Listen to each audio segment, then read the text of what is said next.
The Golden Age of comics began in 1938 with the debut of Superman, written by Jerry Siegel and Joe Shuster in Cleveland, Ohio. The Golden Age of comics broke social barriers and led to multi-billion-dollar movies, comics, television industries, and an expansive audience.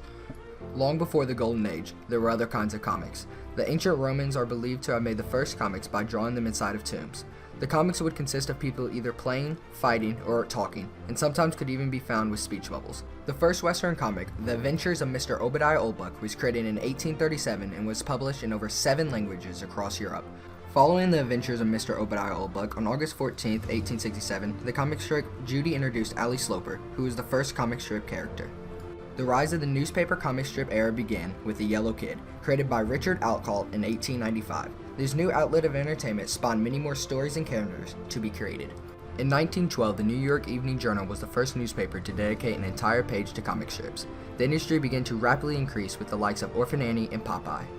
Moving into the early 1930s, these comic strip authors began to turn their stories and character into plays, books, or even movies. Eastern Color Printing Company created a montage book of the most famous comics from the newspapers and sold copies for 10 cents each. The book Famous Funnies No. 1 sold 250,000 copies. This was the first comic book series to be published regularly and sold at newsstands. 4 years after the debut of Famous Funnies, in 1938, the Golden Age of comics began. The Golden Age broke the social and entertainment barriers by creating a whole new genre of art and writing.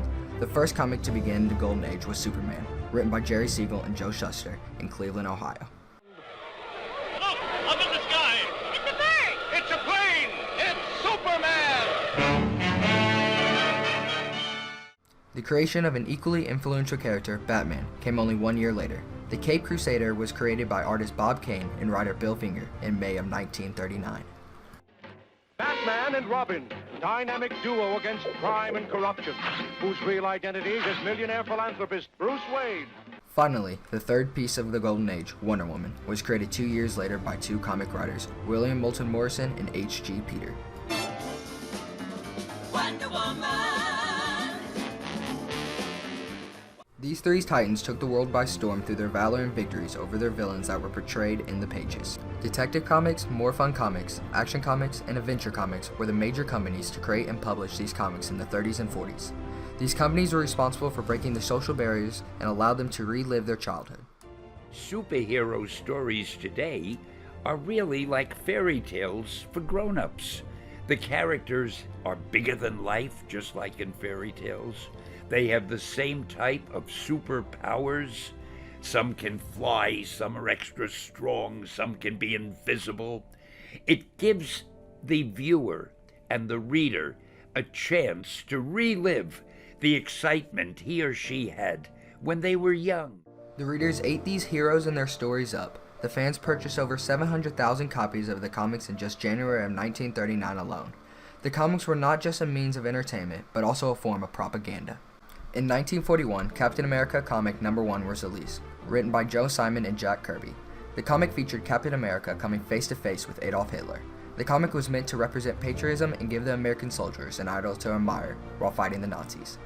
The Golden Age of comics was such a success which created an easy transition into the Silver and Bronze Age. The Silver Age of comics began in 1956 with the release of DC Comic Showcase No. 4, introducing the Flash and the rest of the Justice League.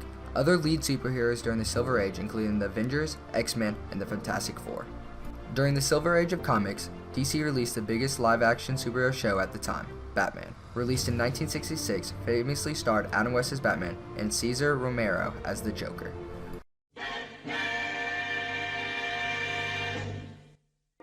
The show was much different than past live-action interpretations. Batman had an instantly recognizable theme song, fancy gadgets, and expensive costume. It is no wonder why fans developed such a love for the Cape Crusader. Batman continued to lead the sales throughout all of the Silver Age regardless of the introduction of new heroes.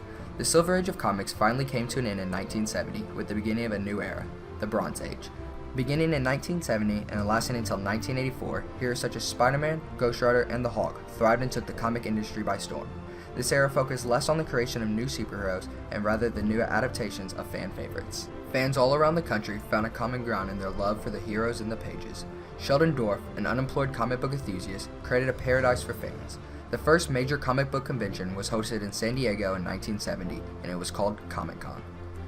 The companies began to give fans an opportunity to interact with other comic book fanatics and allowed them to give feedback to the companies. The creation of the original 3 comics spawned not only the Silver and Bronze Age, but it also inspired the comic authors today to keep creating new characters and spin-offs of the heroes that original artists started. Recently, the comic book industry has majorly impacted the world through movies. DC in 2005 began a legendary trilogy with a brainchild of Christopher Nolan, Batman Begins. 3 years later, the second movie of the trilogy was released. Finally, the third movie came out in 2012. Both The Dark Knight and The Dark Knight Rises had a worldwide gross over $1 billion. While DC has been extremely successful in the movie industry, Marvel has been the clear victor. They have released 23 movies and is what is known as the Infinity Saga. The Infinity Saga has accumulated over $22 billion with the final movie of the series, Avengers Endgame, breaking the highest grossing box office film in history. The movie impressively reached $1 billion just 5 days after it was released. My favorite fan experience has become being in the theater within the first couple weeks of the movie opening, because the energy in the movie theater, it feels like you're at a rock concert. The people vocalize so much, the cheering and the clapping and the energy. It's just I've never had that experience in the movie theater before, and it's really special. The television industry was not forgotten, as DC and Marvel continue to inspire fans through live action and cartoon shows. Contrary to movies, DC wins the television battle with a wide array of shows and characters, with the most famous being the likes of The Flash, The Green Arrow, and Supergirl. DC makes approximately $1 billion annually, compared to Marvel's minute 5 shows that have become massively overshadowed by the movies. The Golden Arrow comics led to these titan companies thriving through their shows and movies.